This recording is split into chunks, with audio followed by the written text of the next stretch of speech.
আমি আল্লাহ তাবারক ওয়া তাআলার নিকটে দোয়া করি যে মহান রব্বুল আলামিন আমাকে সঠিকভাবে বুঝাবার এবং সঠিককে বুঝার তৌফিক দান করেন, তার নবীর ওসিলায় সকল বলুন আল্লাহুম্মা আমিন। বিরাদর ইসলাম, আসেন একবার উচ্চস্বরে ভক্তি ভরে মোহাব্বতের সহিত আওয়াজে আওয়াজ মিলিয়ে কুল কায়নাতের নবীর প্রতি দুরূদ ও সালাম পেশ করি। আল্লাহুম্মা সাল্লি আলা সাইয়্যিদিনা মাওলানা মুহাম্মদ ওয়া আলা আলি সাইয়্যিদিনা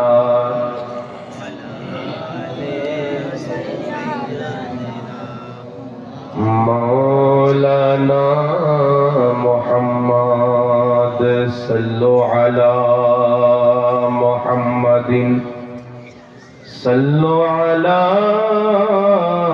मुहम्मद हरदम ज़बान से निकालो पाक नामे मोहम्मद हरदम ज़बान से निकालो शफीआना मोहम्मद सल्लल्लाहु ताआला अलैहि वसल्लम। उपस्थित सम्मानित इस्लाम दरदी भाई ও বাবুলিরা, আলহামদুলিল্লাহ, আল্লাহ তাবারক ওয়া তাআলা জলসা কামিয়াব করেছেন। আপনারা অনেক দান দিয়েছেন, এখনো দিতে আছেন। আপনাদের দানি মাদ্রাসা চলছে। আল্লাহ পাক সকলের দানকে কবুল করে আপনাদের রুজি রোজগারে আরো যেন বরকত দান করেন, আপনারা আরো যেন বেশি করে দান দিতে পারেন। বিরাদর ইসলাম, পবিত্র কুরআন পাক হইতে আমি একটি মারুফ ও মাশহুর আয়াতে কারিমা তেলাওয়াত করেছি। ইন্নাদ দীনা ইনদাল্লাহিল ইসলাম। এখানে আপনারা যারা উপস্থিত আছেন, মহিলা পুরুষ সকলেই জানেন যে আজকের এই শোভা হচ্ছে আমাদের ধার্মিক শোভা, ইসলামিক শোভা। এখানে অনেকে হয়তো উজু করে এসেছেন, যার উজু না হয়তো পবিত্র আছেন, মাথায় পাগড়ি দিয়ে টুপি দিয়ে এই পবিত্র স্থানে উপস্থিত হয়েছেন। কারণ ইসলাম পাক এবং পবিত্রতাকে পছন্দ করে। ইসলাম ঐক্য হওয়াকে পছন্দ করে, তাকসিম হওয়াকে, বন্টন হওয়াকে কিন্তু পছন্দ করে না। আর ইসলাম এমন একটি দিন, আমরা দেখতে পাই দুনিয়াতে অনেক রকমের ধর্ম আছে। প্রত্যেক দিনে তারা নিজের ধর্মের মধ্যে একটি করে খোদা বানাইতে থাকে। কিন্তু আমাদের ইসলাম এমন একটি জিনিস, যে ইসলামে কেউ নিজে থেকে নিজে কিছু বানাইতে পারে না। আল্লাহ রসুল যে নিয়ম, যে হুকুম ও আহকাম, যে কানুন আমাদেরকে দিয়েছেন, সেই কানুন কিয়ামত পর্যন্ত লাগু থাকবে। বলুন সুবহানাল্লাহ। আল্লাহ তাবারক ওয়া তাআলা নিজের কুরআন, রাসূল পাকের হাদিসে, ইজমা ও কিয়াসে বর্ণনা করার জন্য, মানুষকে বুঝাবার জন্য কিয়ামত পর্যন্ত উলামায়ে হককে দাঁড় করিয়ে রাখবেন। আর যারা ঈমানদার মুসলমান, তাদেরকে আল্লাহ পাক যুগে যুগে পরীক্ষা নেবেন। রাসূল পাক সাল্লাল্লাহু আলাইহি ওয়াসাল্লামের প্রতি আল্লাহ কোরআন নাযিল করেছেন। আল্লাহ বলেছেন, দুনিয়াতে যত ধর্ম আছে, মাত্র একটি ধর্ম আল্লাহর নিকটে গ্রহণযোগ্য, পছন্দনীয়, যে ধর্মের নাম হচ্ছে ইসলাম। তাই এই ধর্মকে 1450 বছর থেকে নিয়ে এখন পর্যন্ত কত রকমের কত কি করা হলো।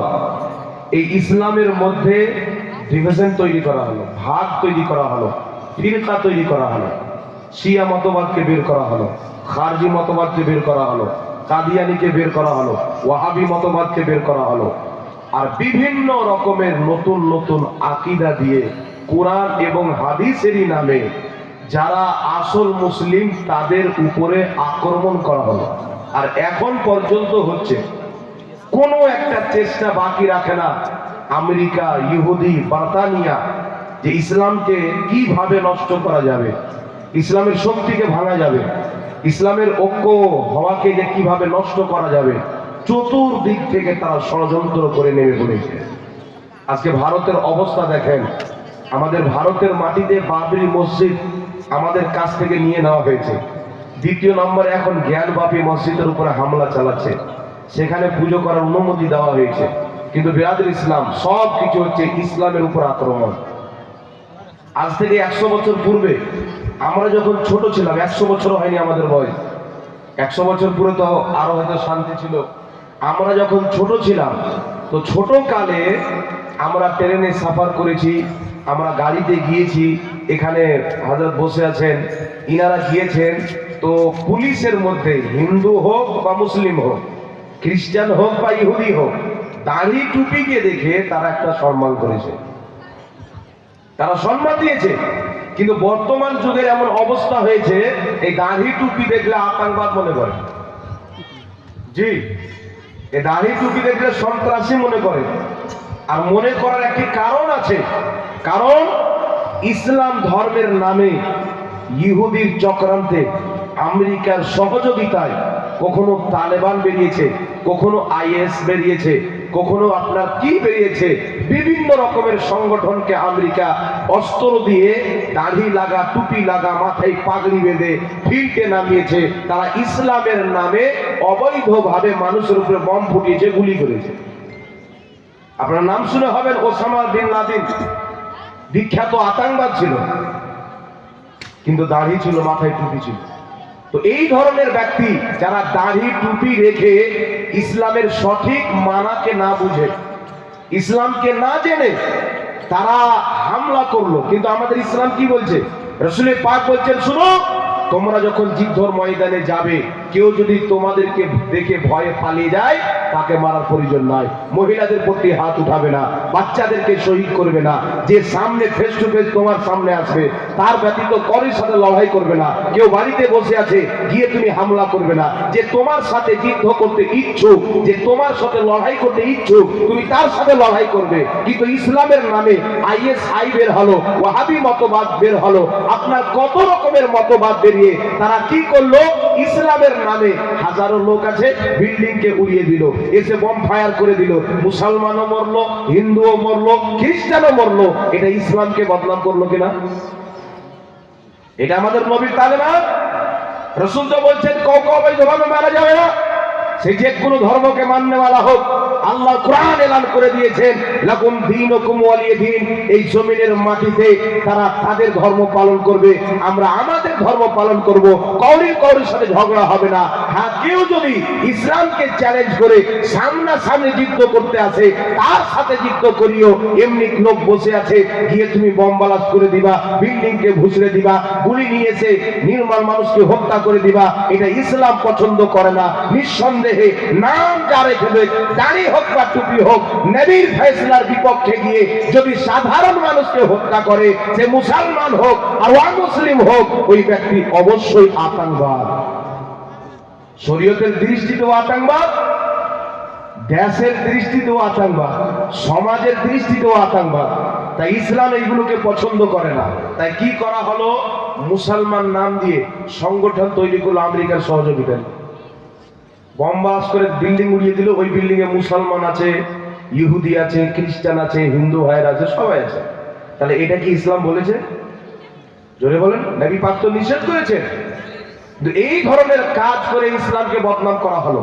তার কারণে এখন মুসলমান দাড়ি টুপিওয়ালা মাওলানা সাহেবরা, নবী পাকের ওয়ারিসরা ট্রেনে পর্যন্ত সাফার করতে ভয় করে।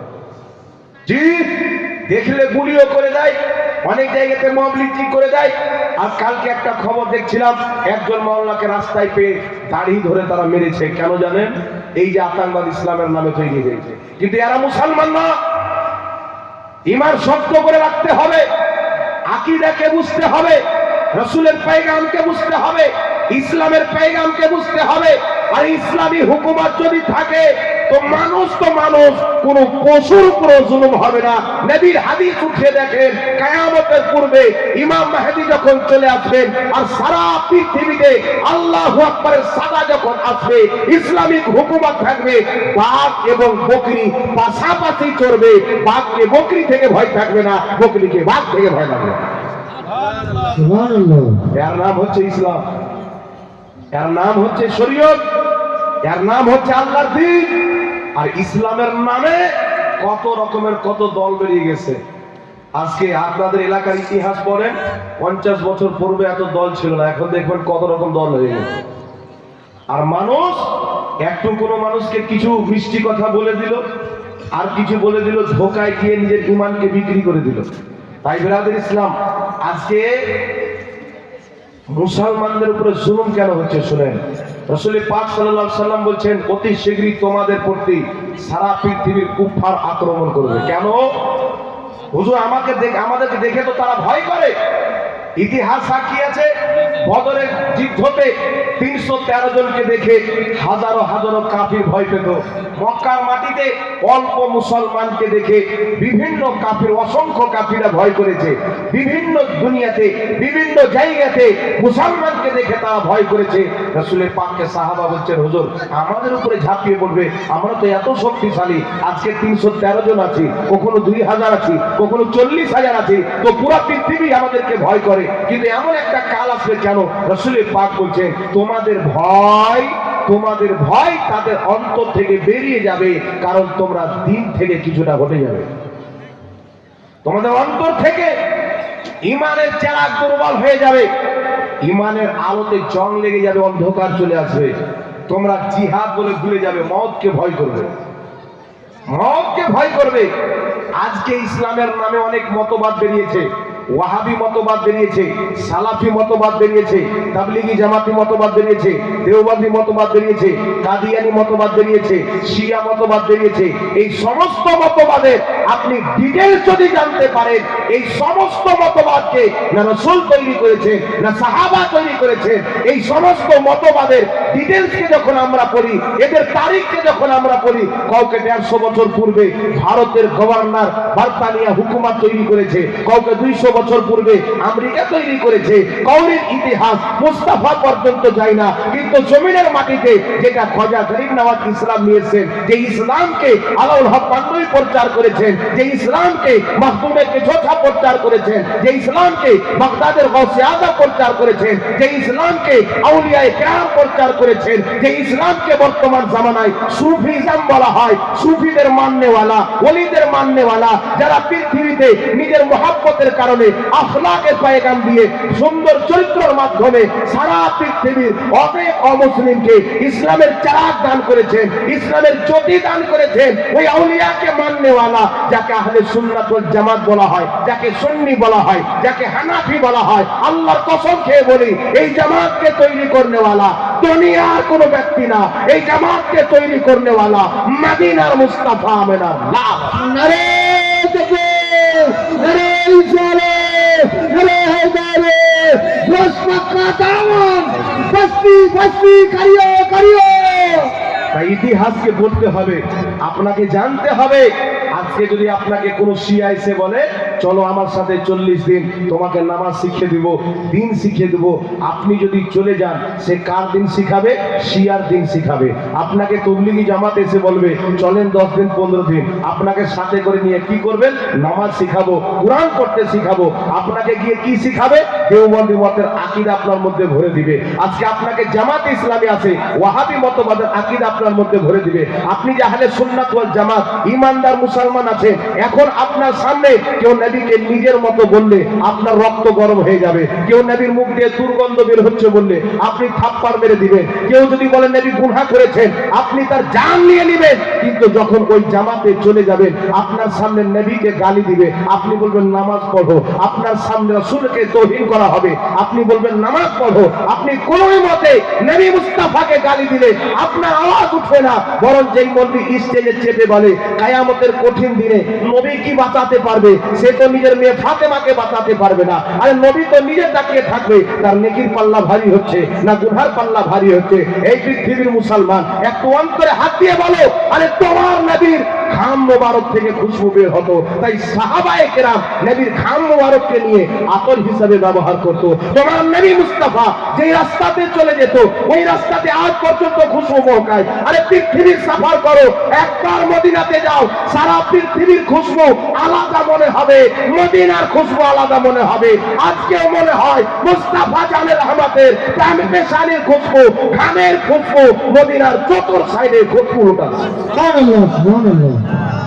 কিন্তু আজকে কোন মৌলবি বলছে আর ওই মৌলবি বলছেন নামাজ পড়ো, আপনি চাক্কারে পড়ে গেলেন। ওই মৌলবি বলছেন 4 দিন চিল্লাতে জন্য চাক্কারে পড়ে গেলেন, 1 প্লেট বিরিয়ানির জন্য, মাংস ভাতের জন্য, নামাজ শিক্ষার জন্য। নামাজ শিখানে ওরা হলে সুন্নাত ওয়াল জামাতের আলিম নাই। আপনি কেন বিক্রি হলেন তাদের হাতে? আপনি কি জানেন তাদের আকীদা কি? আপনি জানেন আপনাকে তারা কি শিখাবে? আমেরিকা পর্যন্ত জানে, ইসরায়েল পর্যন্ত জানে। ভারতের ইতিহাসকে পড়েন। এই ভারত ছেড়ে যখন ইংরেজরা যাচ্ছিল, ইংরেজদেরকে জিজ্ঞাসা করা হলো ভারত ছাড়তে তোমাদেরকে কে বাধ্য করলো? তো ইংরেজরা বলেছিল শোনো, আমাদেরকে কোনো হিন্দু মতের লোক ভারত ছাড়াতে পারতো না, ইহুদি মতের লোক ভারত ছাড়াতে পারতো না, খ্রিস্টান ভারত ছাড়াতে পারতো না। আমরা ভারত ছাড়তে মজবুর হয়েছি, মুসলিমদের কারণে হয়েছি।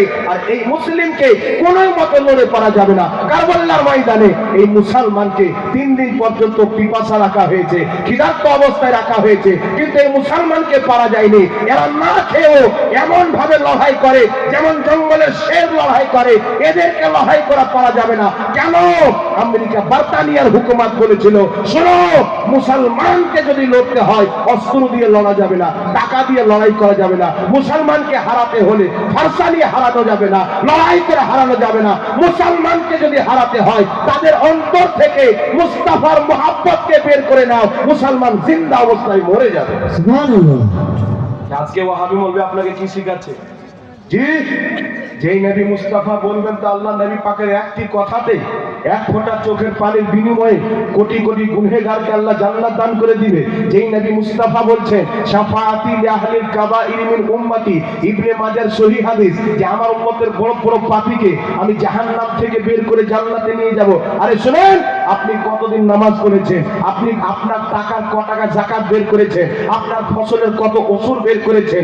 আপনি কত হারাম থেকে বেঁচেছেন? কত ভাষা খারাপ করেছেন? একটু চিন্তা করেন। আপনার তো গুনাহ শেষ নাই, আপনাকে কে বাঁচাবে? কিয়ামতের ময়দানে যদি আপনাকে কেউ বাঁচাতে পারে, আল্লাহর আযাব থেকে বাঁচাতে পারে, তিনি আল্লাহর হাবিব মুহাম্মদ রাসূলুল্লাহ ছাড়া কেউ বাঁচাতে পারে না। সুবহানাল্লাহ। আপনি সেই রাসূলের দুশমনের কাতারে গিয়ে বলছেন ওয়াহাবি মতবাদে যে মৌলবি বলছেন নিজের মেয়ে কি বাঁচাতে পারে না। জি, যে ফাতেমাকে আল্লাহ দুনিয়াতে জান্নাতি মহিলাদের সর্দারনি বানিয়েছেন, আর এই তাবলীগী ওয়াহাবি মৌলবি বলছে যে নিজের মেয়ে কি বাঁচাতে পারবে না। তাহলে ওই জামাতকে আল্লাহ জান্নাত দিবে? জি না। ইবলিস নামাজি ছিল না?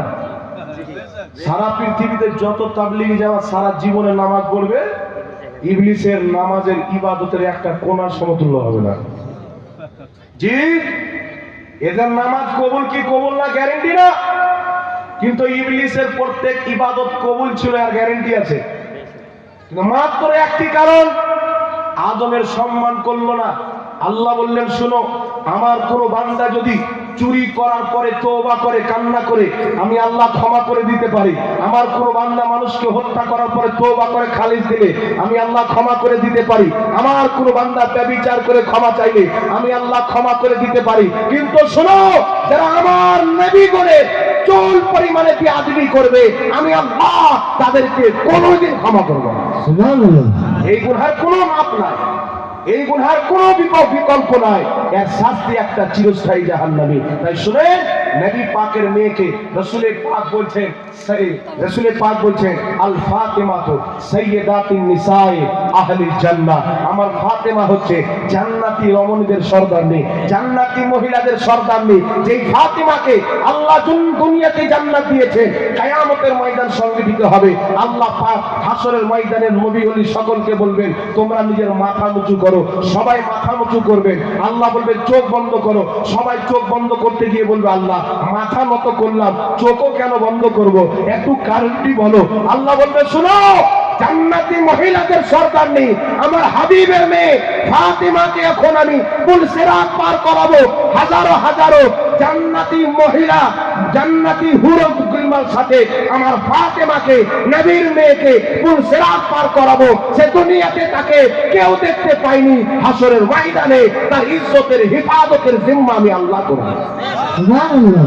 আরে গাধার কথা বয়ান করছে মানুষকে, কি নিজের মেয়েকে বাঁচাতে পারবে না? ফাতেমাকে বাঁচার প্রয়োজন আছে? মা ফাতেমা নিজের আঁচল যদি তুলে বলে আল্লাহ আমার আঁচলের বরকতে আমার আব্বা জানের উম্মতকে বলছে দাও, আল্লাহ পাক তার আঁচলের সাদকাতে আমার মতন কোটি কোটি জাহান্নামীকে জান্নাত করতে পারে।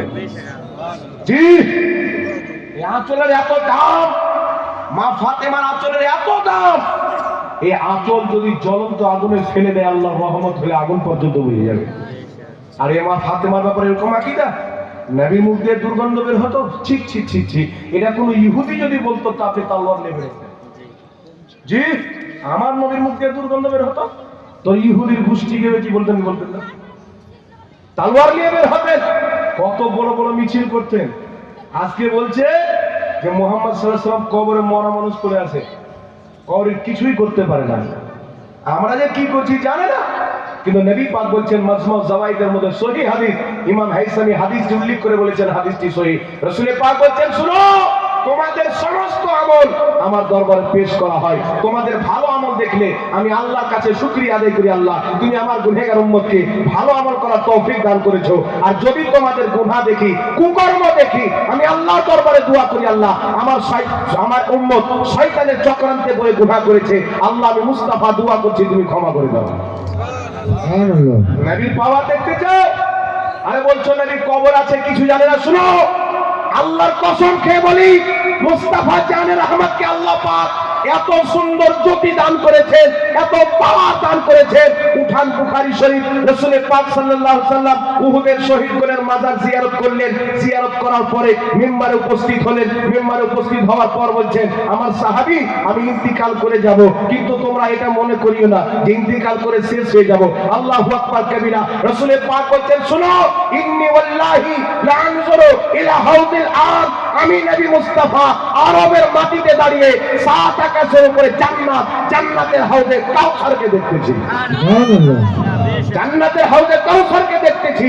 নবী পাক বলছেন, উঠান মুসলিম শরীফের হাদিস, রাসূল পাক বলছেন, শুনো, ফারাআইতু রাব্বি আযজা ওয়া জাল্লা, আমি আমার আল্লাহকে দেখেছি। তিরমিজির হাদিস, মুসলিমের হাদিস, রাসূল পাক বলছেন, ফারাআইতু মাশারিকাহা ওয়া মাগারিবাহা, আমি পূর্ব পশ্চিমকে দেখে নিলাম। রাসূল পাক বলছেন, তিরমিজি শরীফের হাদিস, তাজাল্লালি কুল্লু শাইইন, রাসূল পাক বলছেন, প্রত্যেকটা বস্তু আমার প্রতি উজ্জ্বল হয়ে গেল। ওয়া আরাফতু, আমি সব কিছু জেনে গেলাম, সব শুনে নিলাম, চিনে নিলাম। তাহলে বলেন, যেই নবী জমিন থেকে 7 আকাশকে ছিদ্র করে, আকাশ কত মোটা আছে জানেন? একটা আকাশ জমিন থেকে 500 বছরের রাস্তা, তার সাইড পার করতে 500 বছরের রাস্তা। এইভাবে 7 আকাশকে ছিদ্র করে যেই নবী মুস্তাফার চোখ, যেই চোখে আল্লাহকে দেখেছেন, সেই চোখ যদি জমিন থেকে 7 আকাশের উপরে জান্নাতের হাউজে কাউসার দেখতে পারে, আল্লাহর কসম খেয়ে বলি, 2 মণ মাটির তলা গুম্বাদে খাজরা থেকে মুস্তাফা নিজের পৃথিবীর সকল উম্মত দেখতে পারে, এতে কোনো সন্দেহ নেই। সুবহানাল্লাহ। সুবহানাল্লাহ। জি, তাই রাসূল পাক সাল্লাল্লাহু আলাইহি সাল্লাম বলেন, হিলিয়াতুল আউলিয়ার মধ্যে হাদিস, রাসূল পাক বলছেন, আল্লাহ তাবারাক ওয়া তাআলা এই দুনিয়াটাকে আমার জন্য সিমটে দিয়েছেন। কিয়ামত পর্যন্ত এই দুনিয়াতে যা কিছু হবে, আমি নবী মুস্তাফা এমন ভাবে দেখি যেমন হাতের থাবা দেখতে পাওয়া যায়। এমন ভাবে দেখি যেমন হাতের থাবা দেখতে পাওয়া যায়। আর আজকে মানুষকে আকীদা কি দেওয়া হচ্ছে? নবী মরে গেছেন, আমাদের ব্যাপারে কিছু জানে না, আমাদের কোনো উপকার করতে পারে না। আপনারা বলেন, রাসূলের পাক রওজা মুবারকে আমরা গুনাহ করলে আমাদের জন্য ক্ষমা চাই, আমাদের উপকার না? ঠিক, আমরা ভালো কাজ করলে আল্লাহ শুকরিয়া আদায় করেন, এটা আমাদের জন্য উপকার না? নবী দুনিয়াতে উম্মতি বলে কান্না করেছেন, নিজের রওজাতেও কান্না করেন। শুনেন, আপনার নবীকে যারা মুর্দা বলছেন, মরে গেছেন, এই দুনিয়ার খোঁজ রাখে না, আল্লাহর কসম খেয়ে বলি, কিয়ামত পর্যন্ত এমন কোন বস্তু নাই যেটা আমার নবীর চোখের সামনে আল্লাহ করে দেয়নি।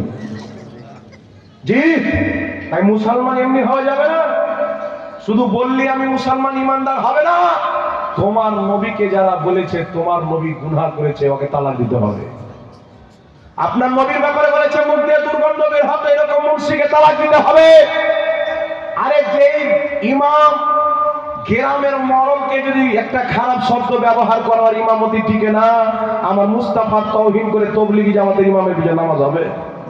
হ্যাঁ, শুধু তাই নয়, শুনে, যিনি তবলিগি জামাত প্রতিষ্ঠিত করেছেন ইলিয়াস কান্ধওয়ালি সাহেব, ইলিয়াস কান্ধওয়ালি সাহেবের পীর রশিদ আহমদ গাঙ্গুহি সাহেব, রশিদ আহমদ গাঙ্গুহি সাহেব নিজের কিতাব ফাতাওয়া রশিদিয়ার মধ্যে এই পৃথিবীকে এমন একটি জঘন্য বিদাতি আকীদা দিয়েছেন, সেই কিতাবের মধ্যে লিখেছে, আল্লাহ তাআলাও মিথ্যা বলতে পারে। জি, আমি যদি মিথ্যা বলি আমাকে ধরেন এখানে, জি বাড়ি যাবো না, এখানে প্রমাণ দিয়ে যাবো। আলহামদুলিল্লাহ আমার গাড়িতে কিতাব রাখা আছে, লিখেছে আল্লাহ মিথ্যা বলতে পারে। তবলিগি জামাতিরা যাকে মুজাদ্দিদ মানে আশরাফ আলী থানভী, সে নিজের কিতাব হিফজুল ইমানের মধ্যে লিখেছে নবীর মতন জ্ঞান প্রত্যেক পাগলকে আছে, প্রত্যেক বাচ্চাকে আছে, প্রত্যেক চোপা জানোয়ারকে পর্যন্ত আছে। এটা কোনো অমুসলিম লিখতে পারে, কোনো গাঁজাখোর লিখতে পারে, কোনো মদখোর লিখতে পারে না। যেটাই তবলিগি জামাতের আকা মাওলানা লিখে রেখেছে। দেওবন্দ মাদ্রাসার প্রতিষ্ঠাতা কাসিম নানতাবী নিজের কিতাব তাহজুরুন নাসের মধ্যে লিখেছে, আমাদের নবীর পরেও যদি নতুন নবী জন্ম নিয়ে নেয় তো আমাদের নবীর শেষ নবী হবে, কোনো ব্যাঘাত ঘটবে না। ঘটবে না? জি, আমার নবীর পরে নতুন নবী জন্ম নিলে ব্যাঘাত ঘটবে না। এই ধরনের আকীদার কারণে আহলে ইসলাম আর কে দেওবন্দি জামাতের তবলিগি জামাতের সবচাইতে বড় বুজরুগ ইসমাইল দেহলভী নিজের কিতাব তাহজুরুন নাসের, নিজের কিতাব সিরাতে মুস্তাকিম দেওবন্দের ছাপ 148 পৃষ্ঠার মধ্যে লিখেছে, নামাজের মধ্যে যদি স্বামী স্ত্রী সহবাসের স্মরণ আসে নামাজ হয়ে যাবে, জেনার স্মরণ আসলে নামাজ হয়ে যাবে, গরু ছাগলের স্মরণ আসলে নামাজ হয়ে যাবে, কিন্তু মুস্তাফার স্মরণ আসলে নামাজ হবে না, শিরক হবে। আপনি তার পিছনে নামাজ পড়ছেন কি ওর সুন্দর ইবাদতকে দেখে? আরে আমার নবী 1450 বছর পূর্বে বলেছেন, ওমর মুনাফিক যাচ্ছে দেখো জুলখাইসরা তোমার চাইতে বেশি নামাজ পড়বে, তার নামাজের সামনে তুমি তোমার নামাজকে কমা মনে করবে, তার রোজার সামনে তোমার রোজাকে কমা মনে করবে, তারা মিষ্টি মিষ্টি কথা বলবে, মানুষ মনে করবে এরাই তো সত্যবাদী। কিন্তু শুনেন, দুধের সাথে যদি বিষ ভুলে দেওয়া হয় মানুষ মরবে কি মরবে না? জি, তাই এদের আকীদাকে জানতে হবে।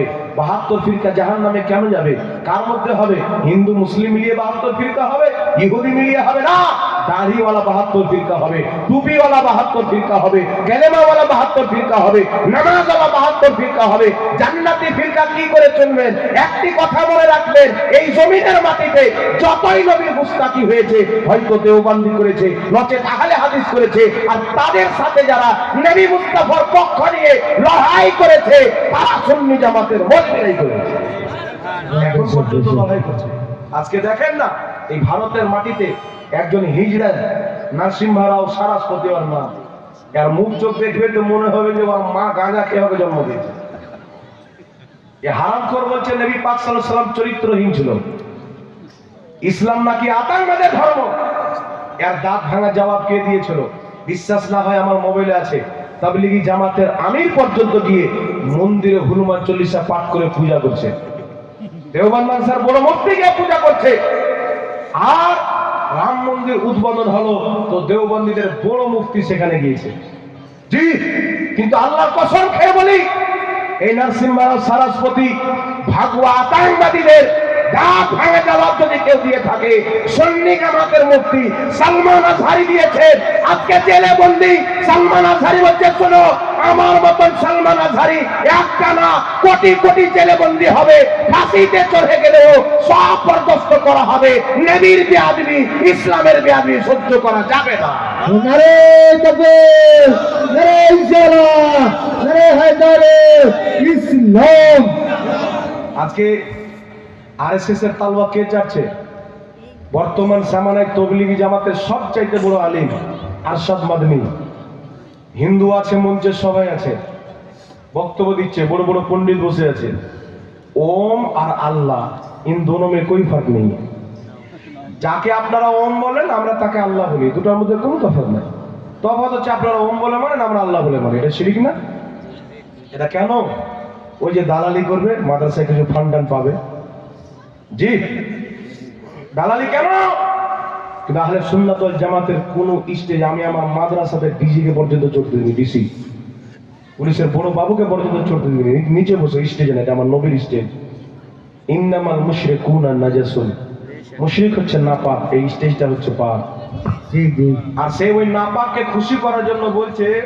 আর এরা ইংরেজরা যখন ছিল তাদের দালালি করতো। মাকালে মাতুস সাদরান কিতাব তাদেরই লেখা, সেই কিতাবে লেখা আছে দেওবন্দ মাদ্রাসার প্রত্যেকটা শিক্ষককে বার্তানিয়া হুকুমাত 600 টাকা করে বেতন দিত। কত টাকা করে? 600 টাকা করে। কিন্তু আলা হযরত বেরেলভী সরজমিনের তিনার কাছে এসেছিল নানপাড়ার বাদশাহ পক্ষ থেকে চিঠি আসলো যে আলা হযরত তুমি তোমার নবীর শানে খুব বড় বড় কবি লিখেছো, গস পাকের শানে লিখেছো, হযরত আলীর শানে লিখেছো, মায়েশার শানে লিখেছো, আবু বকর সিদ্দিকের শানে, ইসলামের শানে। একবার নানপাড়ার বাদশার শানে লেখো না, তোমাকে ধনী করে দেবে। কত তোমাকে টাকা দেয়? বাইলির সরতাজ আলা হযরত বলেছেন, করু মদহা আহলে দুওয়াল রাজা, पर इस बला में मेरी बला, मैं गदा हूं अपने करीम का, मेरा दीन पाराए ना नहीं। আহলে সুন্নাতের ইমাম বলে চলো শোনো, আমি আমার নবী পাকের গোলাম, নবীর দরবারের গাধা, আমি নবী ব্যতীত কাউরির শানে লিখতে পারি না। তোমার রুটি টুকরা নিয়ে দিন বিক্রি করে দেবে, টাকা মাদ্রাসার কাজ হয় না, দেওবন্দ চলে যাও, 10,000 টাকা দাও, ফাতোয়া চেঞ্জ হয়ে যাবে। কিন্তু বেরেলির ফাতোয়া কোনদিন চেঞ্জ হয় না। বাপ ভুল করলো একই ফাতোয়া, পড়োশি ভুল করলো একই ফাতোয়া, এলাকাবাসী ভুল করলো একই ফাতোয়া। বেরেলির সরজমিনে শরীয়ত চলে, কওরির তবিয়ত চলে না। জোরে বলেন সুবহানাল্লাহ। সুবহানাল্লাহ। আপনাকে জানতে হবে যে জামাতের লোক বলতে পারে নবীর মুখ দিয়ে দুর্গন্ধ বের হতো, আমার তো রক্ত খলখল করছে, এই হারামখোরকে যদি সামনে পেতাম কুচি কুচি করে কাটতাম, আমার ফাঁসি হতো, কি হতো পরে দেখো।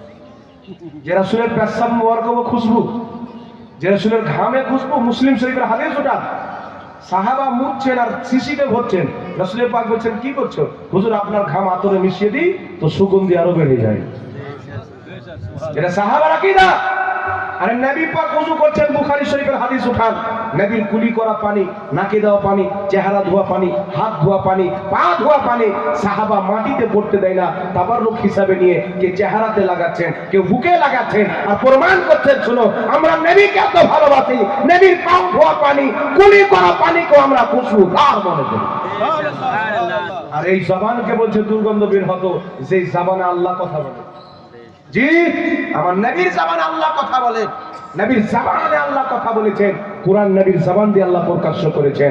আল্লাহ নিজের কিছু বলার থাকলে মুস্তাফার জবান দিয়ে বলেছেন, তাই জবানে মুস্তাফা পর খোদা বলতা হে, নবীর মুখ দিয়ে দুর্গন্ধ বের হতো, এটা নবীর তাওহীদ হলো, এটা আল্লাহর তাওহীদ হলো।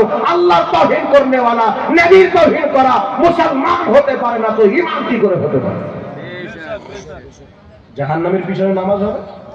জি, 72 ফিরকা জাহান্নামী, তার কি করে নামাজ হবে বলেন? আমার নবী পরে নতুন নবী জন্ম নিতে পারে, এই কথা যে মানবে মুসলমান থাকবে? আল্লাহ মিথ্যা বলতে পারে, যে মানবে মুসলমান থাকবে? আর এই মিথ্যুক কাযযাবের হাতে গিয়ে মুরিদ হচ্ছে তবলিগি জামাতের প্রতিষ্ঠাতা। ইতিহাস জানেন?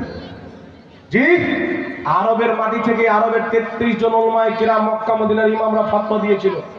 কাসিম নানতাবি, রশিদ আহমদ গাঙ্গুহি, খলিল আহমদ আম্বেটি, আপনার আশরাফ আলী থানভী, এরা 4 জন, আর গোলাম আহমদ কাদিয়ানি পাকিস্তান, যে নিজেকে নবী দাবি করেছে, 5 জনের উপরে ফতোয়া দিয়েছে যে আল্লাহ রাসূলের গুস্তাখি করার জন্য এরা মুসলমান নাই, এদেরকে যারা অনুসরণ করে এদের দলে চলবে তারাও মুসলমান থাকবে না। তাই সাবধান মুসলমান, আরব থেকে ফতোয়া এসেছে, তাই এই পৃথিবীর মাটিতে তাদের বের হওয়া মুশকিল হয়ে গেছিল। যখন তাদের নামে মানুষ থুতু ফেলতে আরম্ভ করলো, আল্লাহর গুস্তাখি করেছে, নবীর গুস্তাখি করেছে, কুকুরকে সম্মান করা হতো, এদেরকে সম্মান করা হতো না। তাই মানুষকে কি করে বুঝাবে, কি করে নিজের দলকে বাড়াবে, কি করে ইনকাম করবে, কি করে মাদ্রাসা চালাবে, তার কারণে এরা তাবলিগি জামাত তৈরি করলো। তাবলিগি জামাত তৈরি করলো কারণ ওই সমাজে উম্মতের অধিক অংশ লোক বেনামাজি হয়েছিল, আর মানুষ তো লালিয়েছিল কেউ এসে নামাজ শিখাক, নামাজের কথা বলুক। তাবলিগি জামাতকে তৈরি করে নামাজের মাধ্যমে লোককে কনভার্ট করে নিয়ে চলে আসলো কার দিকে? দেওবন্দি জামাতে নিয়ে আসলো। দেওবন্দি আকীদা কি দিল?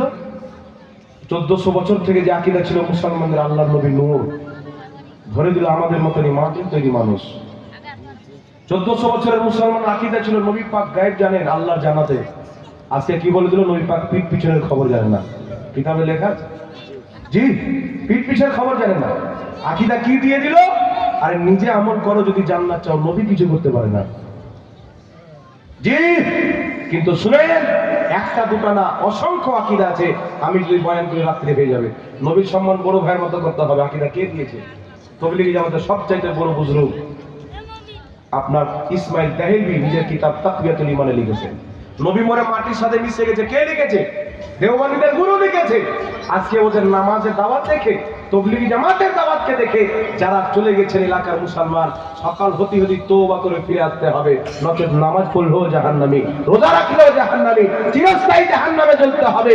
জাহান্নামের আযাব থেকে যদি বাঁচতে হয়, নবীকে মুহাব্বত করনে ওয়ালা, রাসূলুল্লাহর তাজিম করনে ওয়ালা, আল্লাহর আদব করনে ওয়ালা জামাত আহলে সুন্নাত ওয়াল জামাতের কদম রেখে দিতে হবে।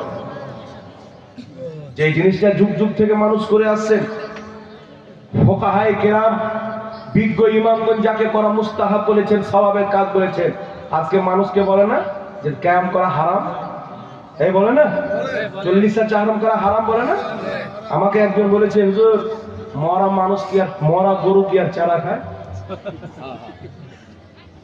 মানে মানুষ মারা গেল তো আমরা ভালো কাজ করি, মানুষকে খাওয়া দাওয়া করাই, কোরআন তেলাওয়াত করাই, দান সাদকা করি, যে এর সওয়াব আমার বাপ মারা গেছে তার কবরে যাবে, মা মারা গেছে তার কবরে বক্সে দেওয়ার জন্য করি না।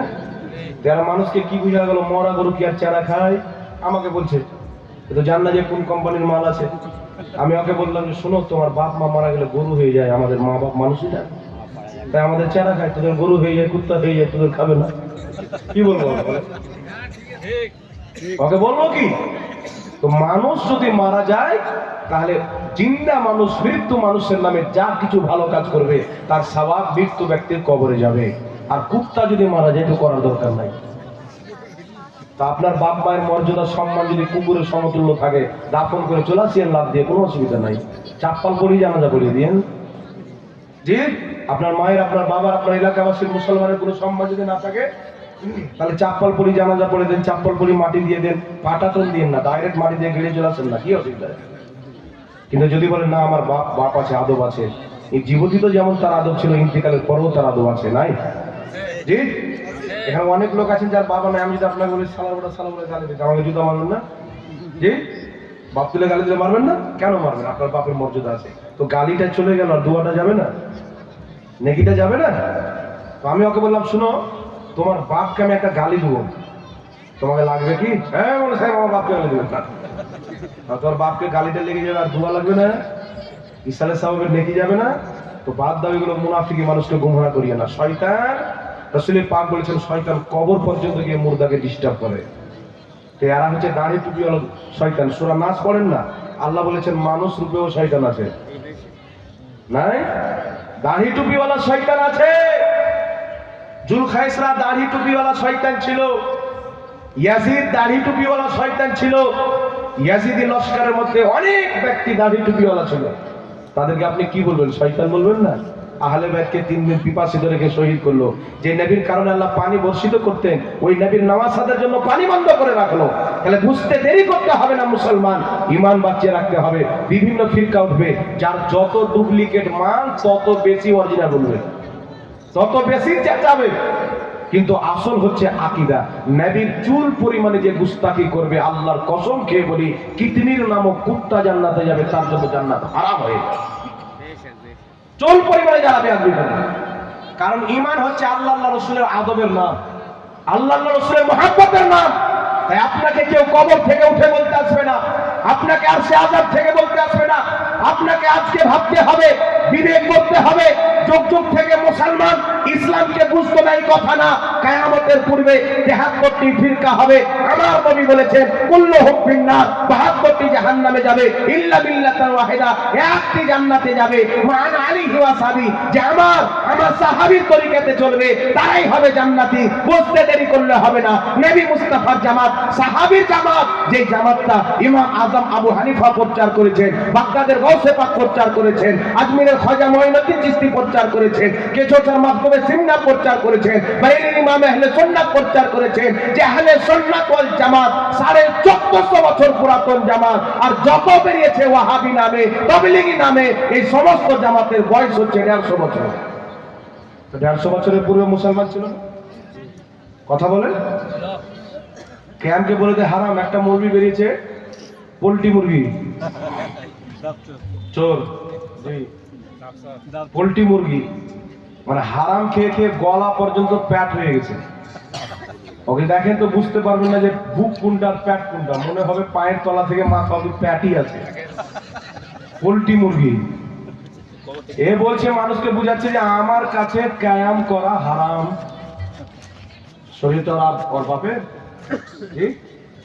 কায়ামের বয়স ছিল 150 বছর। কত মিথ্যা কথা বলে বলেন। এর চাইতে ডাহা মিথ্যা আছে? এখানে 100 বছরের লোক পাবে, ওরা দেখেছেন ওদের বাপ দাদারা ক্যাম্প করতো। এমনিতে 200 বছর পর্যন্ত সাক্ষী এখন পাওয়া যাবে, আর এই গাধা বলছে 150 বছর বয়স ছিল। ক্যাম্প কোনো ইমাম করেনি, হাদিসে নাই। কটা হাদিস পড়েছো? আল্লাহ কোরআন পাকে বলেনি যে ভালো কাজের জন্য যদি দাঁড়াইতে বলা হয় তো দাঁড়িয়ে যাও? তো নবীর সম্মানটা ভালো কাজ না খারাপ কাজ? জি, বুখারী শরীফের হাদিস পড়েন, বাবুল কায়ামের মধ্যে একজন সাহাবী এসেছেন যাকে রাসূলের পাক কিছু সাহাবীর সর্দার বানিয়েছিলেন। রাসূলের পাক উনি যখন আসলেন বললেন, কুমু ইলা সাইয়্যিদিকুম, তোমাদের সর্দারের সম্মানে দাঁড়িয়ে যাও। বুখারীর হাদিস। উঠান মিশকাত শরীফ বাবু মা জাআ ফিল কায়ামের মধ্যে হাদিস। সাহাবা বলেন রাসূলের পাক যখন মজলিস থেকে উঠে যেতে লাগতেন, কুমলা কায়াম, আমরা নবীর সম্মানে কায়াম করতাম, দাঁড়িয়ে যেতাম। যতক্ষণ পর্যন্ত নবী পাক তিনার স্ত্রীগণের মধ্যে কোনো একজনের হুজরাতে পরিবেশ না করতেন, আমরা নবীর সম্মানে দাঁড়িয়েই থাকতাম। আবু দাউদ শরীফে পড়ে রাসূলের পাকের নিকটে মা ফাতেমা আসতেন, তিনার সম্মানে নবী দাঁড়িয়ে যেতেন। নবী পাক মা ফাতেমার নিকটে যেতেন, নবীর সম্মানে তিনি দাঁড়িয়ে যেতেন। তাই ইমাম ইবনে হাজার আসকালানী, যাকে আহলে হাদিস মানে দেওবন্দিও মানে, বুখারী শরীফের সারা ফাতহুল বারীর মধ্যে লিখতেছেন যে সম্মান অর্থে কায়াম করা হচ্ছে মুস্তাহাব। এখন থাকবে মিলাদের কায়াম, দাঁড়িয়ে ইয়া নবী সালাম আলকে পাঠ করা কোন হাদিসে আছে? জি, কিছু মৌলবি বেরিয়েছে মানুষকে বুঝাচ্ছে যে নামাজে আমরা বসে সালাম দিই, নামাজ হচ্ছে উত্তম ইবাদত, আর তুমি বেটা দাঁড়িয়ে সালাম দিচ্ছ। তো নামাজ যাদের মধ্যে যে বসে সালাম দিচ্ছি ওটা বেশি ভালো না দাঁড়িয়েটা ভালো? তাহলে বিদাত হলো নামাজটা কে শিখেছে? আল্লাহ ফরজ করেছেন। তা আল্লাহ শিখাচ্ছে আমার নবীকে বসে সালাম দাও, আর তুমি বেটা দাঁড়িয়ে সালাম দিচ্ছ মানে? আমি ওই মৌলবীকে বলেছিলাম তোমার বাপ মরো তখন জানাজার নামাজের সালামটা বসিয়ে দিও, নাকি বলেন? এ 5 ওয়াক্তের নামাজ তো ডেলি পড়ে, মনে আছে। জানাজার নামাজ কোনো দিন পরে তো ভুলে গেছে। জানাজার নামাজে সালাম পড়ে না ভাবছি, দরুদ পড়ে না, বসে না দাঁড়িয়ে, একা একই না সম্মিলিত ভাবে না? আচ্ছা শুনেন, আল্লাহ বলেননি যে বসে পড়ো দাঁড়িয়ে পড়ো, দাঁড়িয়ে পড়লেও যাই, বসে পড়লেও যাই। তো নবীর সম্মানে সাহাবারা দাঁড়াতেন। আমরা সাহাবার সুন্নাতকে জিন্দা রাখার জন্য কখনো কখনো নবীকে দাঁড়িয়ে সালাম দিই। জোরে বলেন না সুবহানাল্লাহ। এরা বলে ইয়া নবী সালামু আলাইকা কোথায় আছে? 1250 বছর পূর্বের কিতাব আত-তানবিহুল গাফিলিন বিআহাদিসে সাইয়্যিদুল মুরসালিন, সকলের গ্রহণযোগ্য কিতাব ইমাম সামারকান্দি, সেই কিতাবের মধ্যে ইয়া নবী সালামু আলাইকা লিখেছেন। জোরে বলেন সুবহানাল্লাহ। তারিখে জুরজানির মধ্যে ইমাম জুরজানি লিখেছেন, শারফে মুস্তাফার মধ্যে হাদিস, জিবরিল আমিন এসে বলছেন ইয়া মুহাম্মদ আলাইকাস সালাম, এটাই হলো ইয়া নবী সালামু আলাইকা। জোরে বলেন সুবহানাল্লাহ। ইমাম ইবনে হাজার আসকালানী 550 বছর পূর্বে শাইখুল ইসলাম আল মুসলিমিন, জগৎ বিখ্যাত হাদিস বিশারদ, বিখ্যাত ইমাম যাকে সবাই মানে, 550 বছর পূর্বে নিজের কিতাব মাওলাদুল কবিরের মধ্যে লিখেছে মিলাদের কায়াম করা হচ্ছে মুস্তাহাব, নেকির কাজ। জোরে বলেন সুবহানাল্লাহ। তাই 450 বছর পূর্বে সিরাতে হালবিয়া, বেইরুত লেবাননের ছাপ, ইমাম হালবি রাহমাতুল্লাহ আলাইহি বলছেন মিলাদের কায়াম করা, নবীর জন্মদিবস পালন করাও সওয়াবের কাজ, মিলাদের কায়াম করাও সওয়াবের কাজ। জোরে বলেন সুবহানাল্লাহ।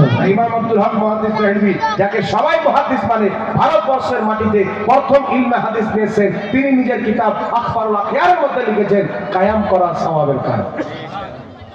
জোরে বলুন না সুবহানাল্লাহ। এগুলো ইমাম যাকে সবাই মানে, জি, হাদিস অনুযায়ী তারা ফতোয়া দিয়েছেন। এইবার চলে আসেন বাবজি, আমি আরেকটি হাওয়ালা দিয়ে দিই। তবলিগি জামাতিদের বড় প্রতিষ্ঠান হচ্ছে দারুল উলুম দেওবন্দ। দারুল উলুম দেওবন্দের 35 জন মৌলবী কমবেশ, যাদের সিগনেচার কিতাবটার মধ্যে আছে আকিদায়ে উলমায়ে দেওবন্দ আল মুহান্নাদ আলাল মুফান্নাদ। দারুল উলুম দেওবন্দের ছাপ পৃষ্ঠা নাম্বার 71 এর মধ্যে বলছে কায়ামকে অস্বীকার করা চলবে না, ভুল। কেন বলছে? অসংখ্য ইমামগণ নবীর সম্মানের জন্য, তাজিমের জন্য কায়াম করাকে মুস্তাহাসান লিখেছেন, ভালো কাজ, নেকির কাজ। সুবহানাল্লাহ বলেন। ওর বাপের কিতাবে লেখা আছে, কিন্তু আপনাকে বলবে কি কোনো কিতাবে নাই, বলবে না, বলে না, নষ্ট করে কি করে না আপনার ইমান? নিজের ঝাঁসাতে পড়ে আপনি চলে যাচ্ছেন। একবার বলিয়েন তো নাই কি আছে আমাদের মৌলবীর সাথে বসতো, দেখবেন তো আর পায়জামা না রাখুন দেখে যায়। জি, হয়ে গেছে না মুখে এসে বলার পরে চেক করিয়েন, দুটার মধ্যে একটা পাবেন। ক্ষমতা নাই, কারণ আপনাকে গুমরাহ করার জন্য এরা সহিহ হাদিসকে পর্যন্ত অস্বীকার করেছে। জি, সহিহ হাদিসকে পর্যন্ত অস্বীকার করেছে। আর বলছে 40 চাহরম নয়। শুনেন, মৃত্যু ব্যক্তির নামে ইসালে সওয়াব 4 দিনে করা হয় তাই চাহরম বলা হয়, 40 দিনে করা হয় কি 40-এ বলা হয়। আসলে কি, মানুষকে দাওয়াত দিয়ে মৃত্যু ব্যক্তির নামে খাওয়া দাওয়া করা, কোরআন তেলাওয়াত করা, ঠিক তাই না? ইমাম ইবনে কুদামা রাহমাতুল্লাহ আলাইহি 850 বছর পূর্বে কমবেশ নিজের কিতাব কিতাবুল মুগনি, যে কিতাবকে সৌদি আরবের মুফতিরা বেশি প্রাধান্য দেয়, সেই কিতাবের মধ্যে লিখছেন বেইরুত লেবাননের ছাপ যে সমস্ত মুসলমানের ইজমা আছে, ঐক্যমত আছে, যুগ যুগ থেকে মুসলমান মানুষ যখন মারা যায় মানুষজনকে দাওয়াত দিয়ে একত্রিত করে মৃত্যু ব্যক্তির নামে কোরআন তেলাওয়াত করে, আর সেই তেলাওয়াতের সওয়াব মুর্দার কবরে যায়। বুখারী শরীফের শারহ উমদাতুল কারী ইমাম বদরুদ্দিন আইনি লিখছেন, শুনো, মৃত্যু ব্যক্তির নামে কোরআন তেলাওয়াত করলে অবশ্যই মৃত্যু ব্যক্তি উপকৃত হয়। এবার মৃত্যু ব্যক্তির নামে দাওয়াত দেওয়া যাবে কিনা? নবম শতাব্দীর মুজাদ্দিদ ইমাম সিউতি রাহমাতুল্লাহ আলাইহি নিজের কিতাব আল হাবিলিল ফাতাওয়ার মধ্যে সহিহ সনদে হাদিস নিয়েছেন। 950 বছর পূর্বের ইমাম আসবাহানী রাহমাতুল্লাহ আলাইহি নিজের কিতাব হিলিয়াতুল আউলিয়ার মধ্যে হাদিস নিয়েছেন। আরো অসংখ্য কিতাবের মধ্যে আছে। হাদিসটি কি? আল্লাহর নবীর সাহাবীকে দেখনে वाला তাবি, বিখ্যাত তাবি হযরতে দাউদ রাহমাতুল্লাহ আলাইহি বলেন, নবীর সাহাবীর জামানায় এবং তাবিঈনের জামানায় যখন কোনো মানুষ মারা যেত, আল্লাহর নবীর সাহাবী তারপরে তাবিঈনগণ মৃত্যু ব্যক্তির নামে মানুষজনকে 7 দিন পর্যন্ত খাওয়া দাওয়া করাতেন। সুবহানাল্লাহ, বলুন না সুবহানাল্লাহ। কতদিন পর্যন্ত? তো মৃত্যু ব্যক্তির নামে খাওয়া দাওয়া করা যদি না জায়েজ থাকে তাহলে সাহাবী জানতেন না? এই 2 দিনকার চিল্লা মারনেওয়ালা ইহুদি বুঝে গেল। আপনারা কার দিন নেবেন, নবীর দিন নেবেন না সাহাবীর দিন নেবেন বলেন তো? জি, আমি বলছি তো কষ্ট পাওয়ার কোনো বিষয় না। বলছি একটা মুন্সিকে দেখছি তো বলছে যে এই খাবার খাওয়া মানে শুয়ার খাওয়া। নাউজুবিল্লাহ বলবেন না? তাহলে সাহাবারা কি খেয়েছিলেন আব্বা জান একটু বলেন তো?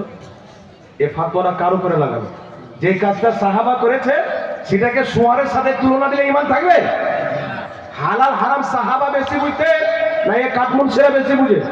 তাই শুনেন, নবী মুস্তাফার দিন, সাহাবার দিন হলো মৃত্যু ব্যক্তির নামে 3 দিন পর, 4 দিন পর, 5 দিন পর, 10 দিন পর, 40 দিন পর, বছর পর, 5 বছর পর, 10 বছর পর ইসালে সওয়াব করা, মানুষকে খাওয়া দাওয়া করিয়ে, কোরআন তেলাওয়াত করিয়ে, দান সাদকা করে, এটা শুধু জায়েজ নয় বরং সুন্নাতে সাহাবা, যেমনটা সাহাবা থেকে প্রমাণিত।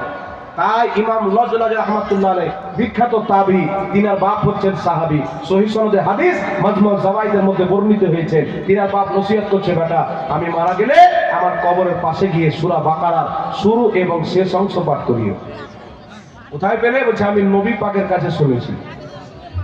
তো মৃত্যু ব্যক্তির নামে কোরআন তেলাওয়াত করার হুকুম নবী পাক নিজেই দিয়েছেন, সুবহানাল্লাহ।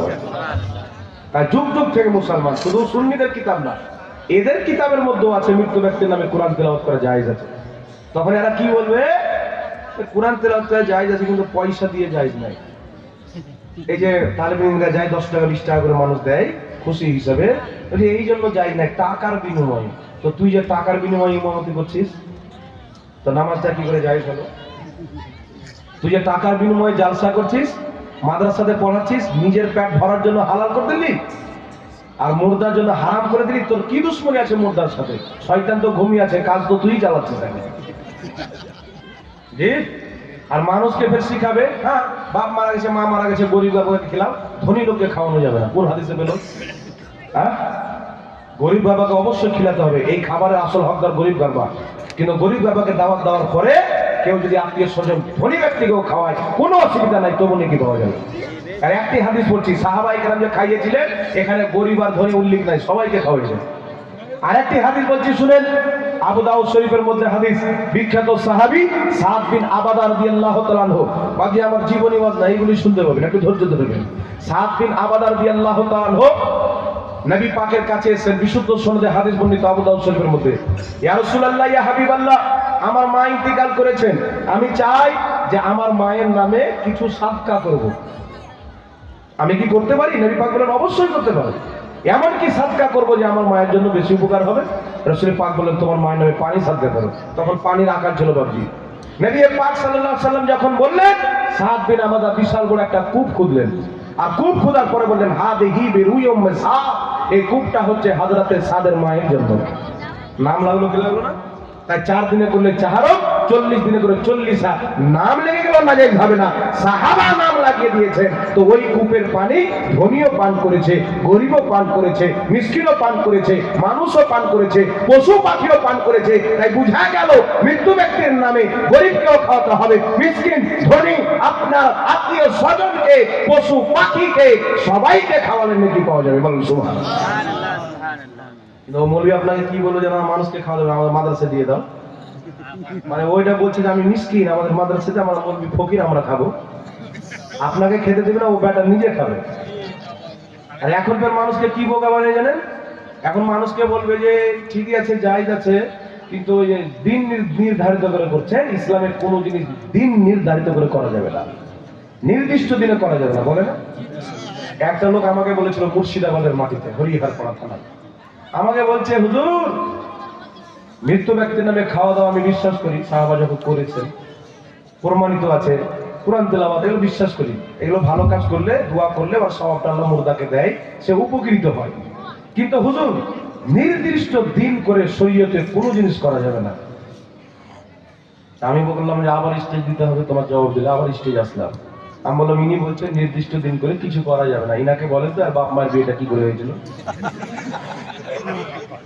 জি, পালিয়েও যদি বিয়ে করে তোর আব্বা বলে হবে ফুরকুন্ডির মা 30 তারিখের 2টার সময় বাস স্ট্যান্ডে দাঁড়িয়ে থাকবো, তুই চলে আসছিস দিয়ে পালিয়ে যাবো।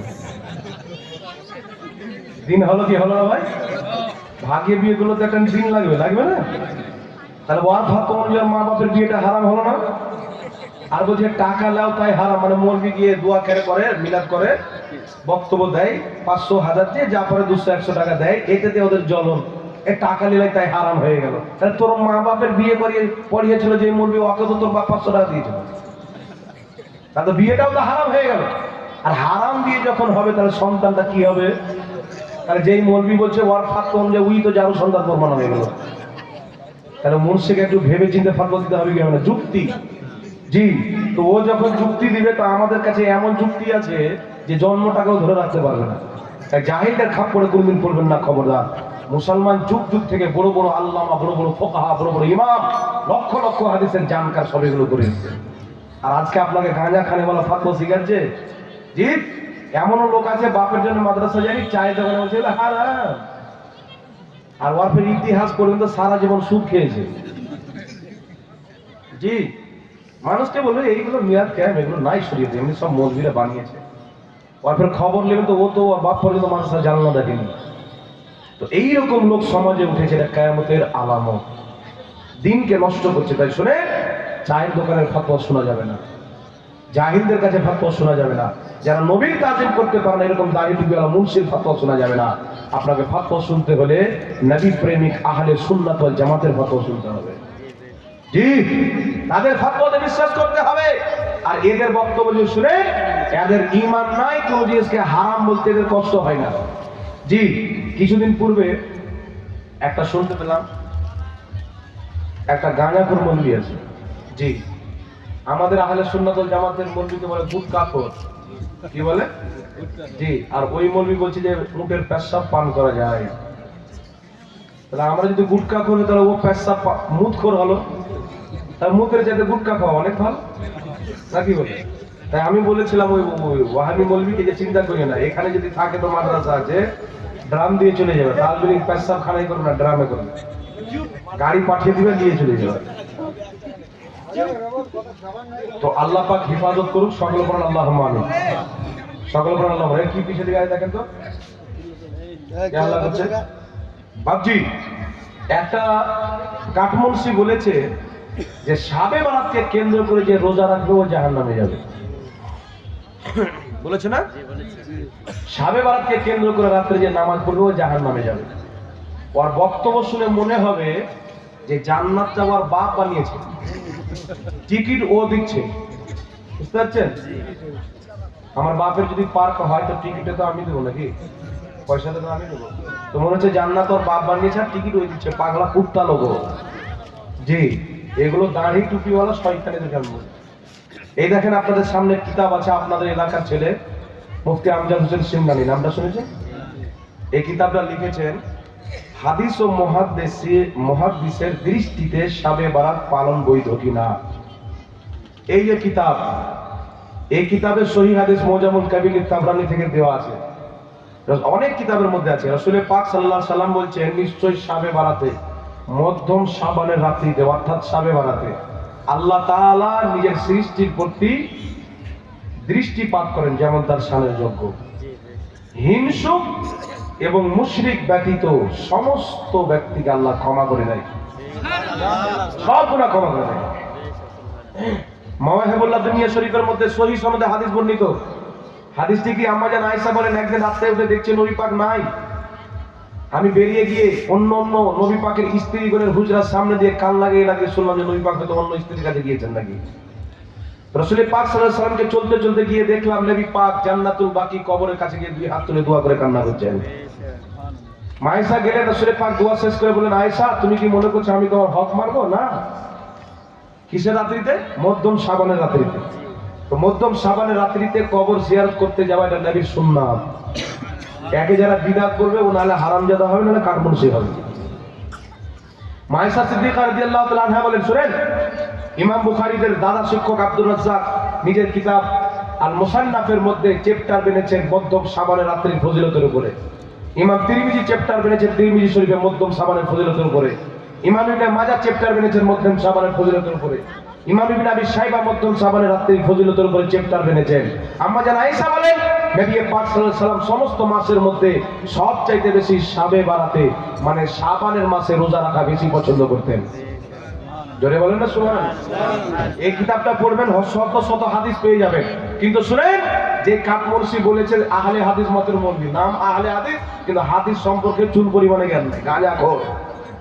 আহলে হাদিসের গুরু ইবনে তাইমিয়া নিজের কিতাব মাজমুয়া ফাতাওয়ার মধ্যে লিখতেছে যে শাবে বারাতে ইবাদত করা, নামাজ পড়া, রোজা রাখা এটা উত্তম ইবাদত। জোরে বলেন উত্তম কাজ। ওর বাপ লিখছে, আর এই কাঠমুন্সি মানুষকে বলছে রোজা রাখলে জাহান্নামে যাবে। যে মদ খেয়ে ফাতোয়া দিচ্ছে না, গাঁজা খেয়ে ফাতোয়া দিচ্ছে, এই ধরনের দাড়ি টুপিওয়ালা শয়তান বেরিয়েছে। তাই ঈমান বাঁচিয়ে রাখতে হবে আব্বাজান। তাই আপনাদের ঈমানের রক্ষার জন্য এই যে কিতাব লেখা হয়েছে, এই কিতাবটার হাদিয়া হচ্ছে ভাবি 50 টাকা। কারোর যদি 10 টাকা কমও থাকে, এই কিতাবটা আপনারা অবশ্যই নিয়ে যাবেন। এই কিতাবটা একটা করে কিনবেন, বাড়িতে রাখবেন, নিজে পড়বেন, নিজের স্ত্রীকে, মেয়েকে, ছেলেকে পড়াবেন। শাবে বারাতের ব্যাপারে যত প্রশ্ন আছে A to Z পাবেন। সহিহ হাদিস, অসংখ্য হাদিস দিয়ে দলিল দেওয়া আছে। এই কিতাবটা যদি পড়েলেন, তার ওই মৌলবীকে দাড়ি টুপিওয়ালা শয়তান আপনিও বলবেন, জি আপনিও বলবেন। তাই আপনাদের জন্য কিতাবটি লেখা হয়েছে। আমি আবেদন করবো, কই সালমান কিতাবটা নিয়ে যাবো,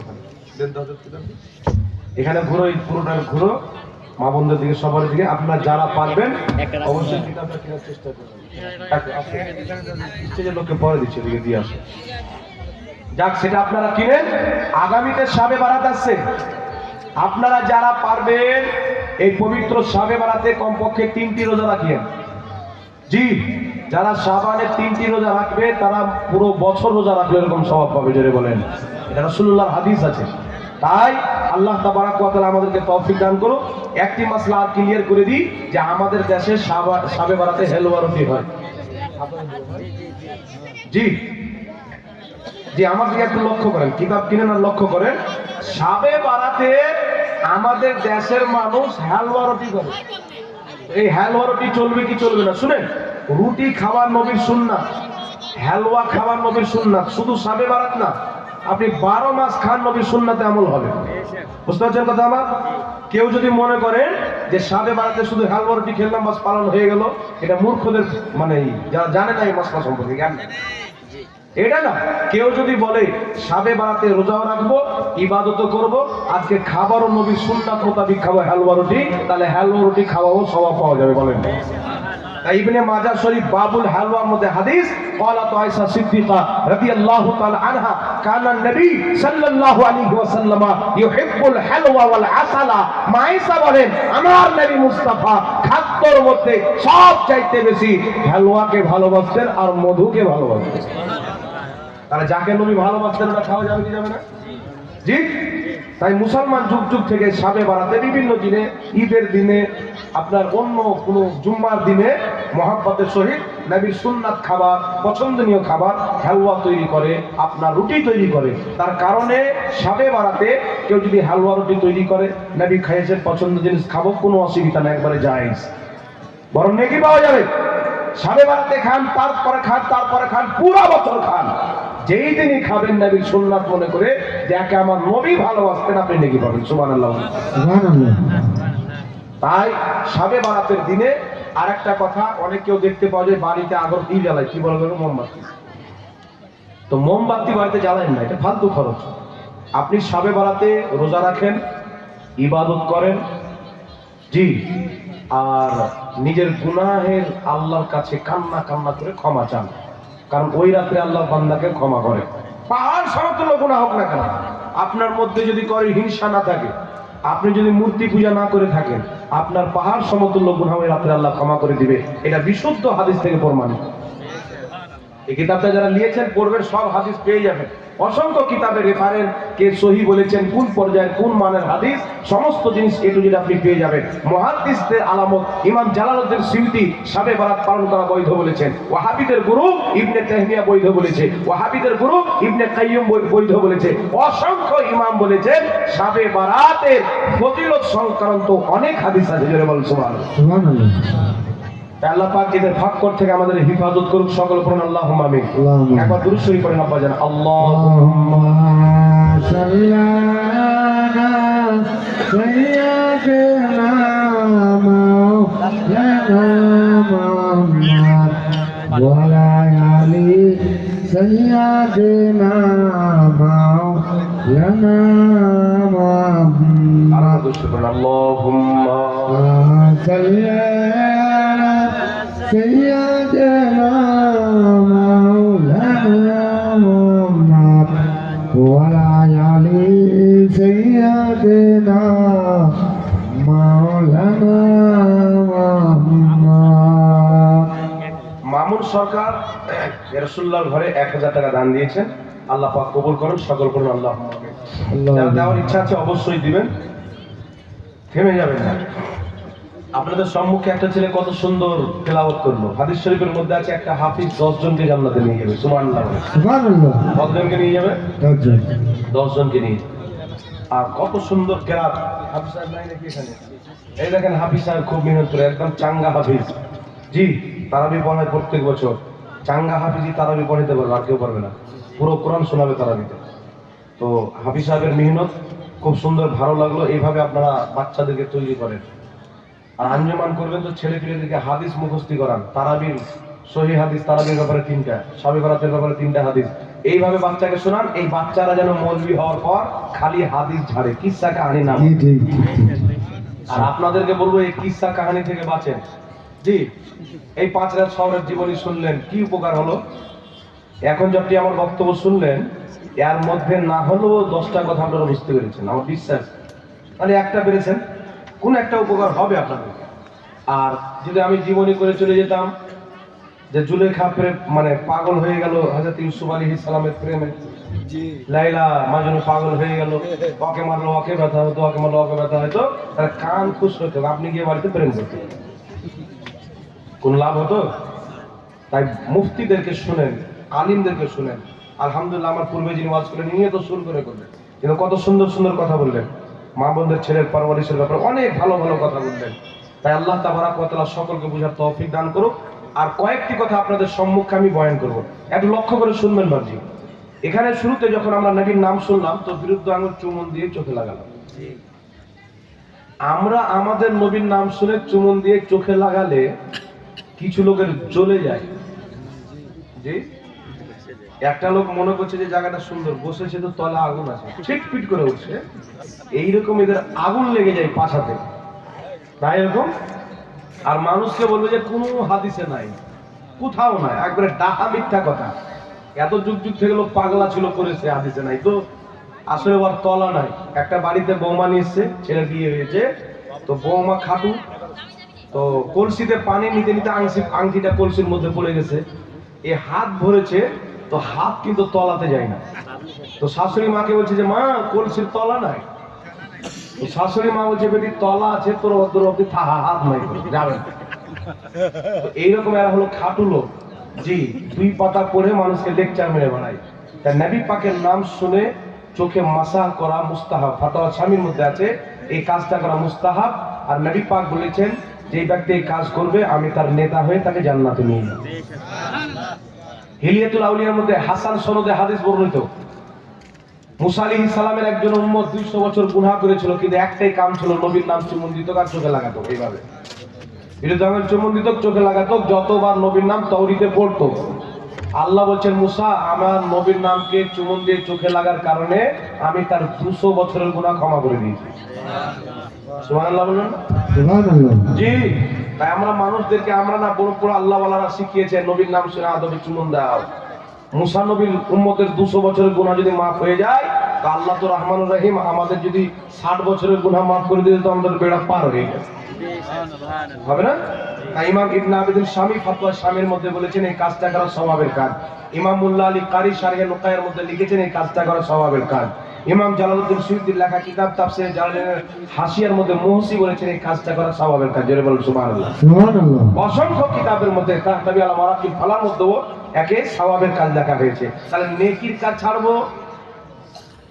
আপনাকে আবার যুক্তি দিয়ে চুমলাম আমার আঙুল তো নবীর নাম কি করে চুমুন দেওয়া হলো, আপনাকে যুক্তি দিবে, কিন্তু শরীয়তের মসলা হচ্ছে আপনি হজ করতে যাবেন, হাজরে আসওয়াদকে চুমতে হয়, তাই না? তো আপনি যদি পৌঁছতে না পারেন তো ইসলাম হচ্ছে এভাবে হাত দেখে হাতকে চুমুন দাও, ওকে চুমুন দেওয়া হয়ে গেল। তো ওইভাবে নবীর নামক চুমুন দেওয়া হলো, এটা হাদিস থেকে প্রমাণিত। আর যেখান থেকে যেটা আমল শরীয়তে প্রমাণিত হয়ে গেল, আমার আপনার শয়তানি খোপড়ি দিয়ে নিজের আখিরাতকে ধ্বংস করা হবে। এই মৌলবি কিয়াস করছে, তাই আল্লাহ পাক হিফাজত করুক, সকল বলেন আল্লাহুম্মা আমিন। এটা কে দিয়েছে? বাবলু সরকার 1100 টাকা দিয়েছেন, আল্লাহ কবুল করেন, সকল বলেন আল্লাহুম্মা আমিন। আল্লাহুম্মা। কি আছে প্রশ্ন, কি আছে? হ্যাঁ, মুসলিমের বাড়িতে তুলসীর গাছ লাগানো যাবে কিনা? তুলসীর গাছ কাটবে না? হিন্দুরা পানি ঢালে আর সকালবেলা সে কাটে। তো গাছের কি দোষ হলো? হিন্দুরা তো মাটিরও পূজা করে, তাহলে আপনি বাড়ি ঘর ছেড়ে লদ্দিতে গিয়ে বাস করবেন নাকি? অসুবিধা নাই, অসুবিধা নাই। যাক, আল্লাহর সৃষ্টি তুলসীর গাছ, সব গাছ আল্লাহ তাসবিহ পাঠ করে। সাব্বাহা লিল্লাহি মা ফিস সামাওয়াতি ওয়াল আরদ, জমিন আসমানে যা আছে আল্লাহ তাসবিহ পাঠ করে। জোরে বলুন সুবহানাল্লাহ। সুবহানাল্লাহ। আমার আপনার নবী সাল্লাল্লাহু আলাইহি ওয়াসাল্লাম একটি রাস্তা দিয়ে যাচ্ছেন, হঠাৎ করে দুটি কবরের পাশে দাঁড়ালেন। মুসলিম তিরমিজি শরীফের হাদিস। দাঁড়ানোর পর বলছে সাহাবী এই দুটি কবরে আযাব হচ্ছে। সাহাবী জিজ্ঞাসা করলেন ইয়া রাসূলুল্লাহ কি কারণে আযাব হচ্ছে? রাসূলে পাক বললেন একজন পেশাবের ছিটা থেকে বাঁচছিল না, আর একজন মানুষের চুগলি করত, তার কারণে এদের কবরে আযাব।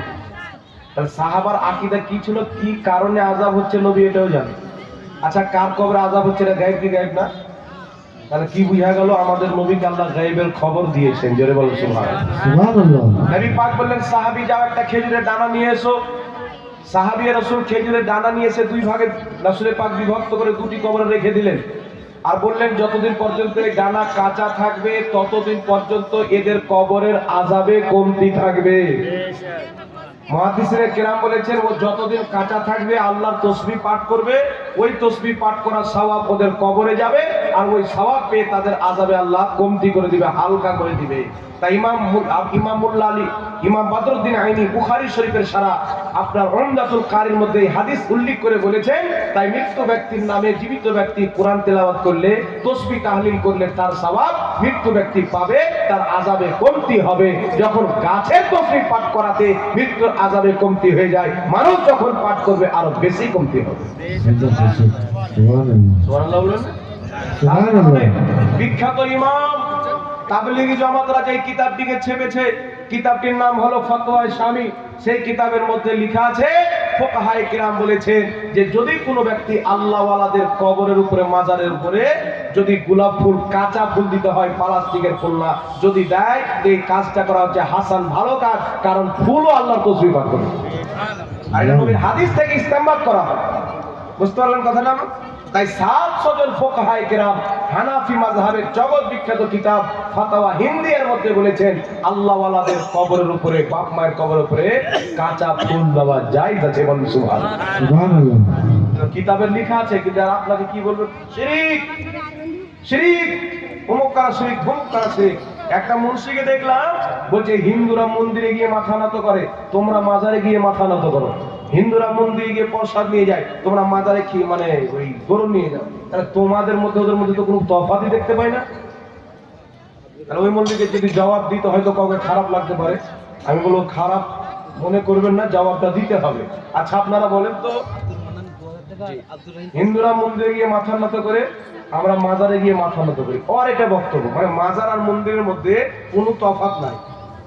কেন বলছে মাজারে চাদর দাও, ওরা মূর্তির উপরে চুনরি দেয়, তোমরা মাজারে ফুল দাও, ওরা মূর্তির উপরে ফুল দেয়। তাহলে কি তফাৎ থাকলো? ওরা খাড়ো মূর্তি, তোমরা পড়া মূর্তি, দুটোই তো মূর্তি। আল্লাহ ওয়ালাদের কবরকে আল্লাহ কি বলেছেন জানেন? আল্লাহ বলেছেন ওয়াল্লাযীনা আমানু ওয়া আমিলুস সলিহাতি ফি রাওদাতিল জান্নাহ। পবিত্র কোরআনে আল্লাহ বলছে যারা ঈমান এনে ভালো কর্ম করে দুনিয়াতে গেছেন, যারা আল্লাহর ওলি, তাদের কবরটা হচ্ছে জান্নাতের বাগান। সুবহানাল্লাহ। আরে হারামজাদা তুলনা করছে জান্নাতের বাগানকে মন্দিরের সাথে। তাহলে ও কাঠমুন্সিকে বলবো তোর স্ত্রীর বড় বড় চুল, তোর মায়েরও বড় বড় চুল, তোর স্ত্রীও মহিলা, তোর মাও মহিলা, ও বাচ্চা দেয়, এও বাচ্চা দেয়, তাই তুই বলবি যে আমার মায়ের কাছ থেকে বাচ্চা নেবো? নাউজুবিল্লাহ। হবে? তফাৎ বুঝতে হবে কি হবে না?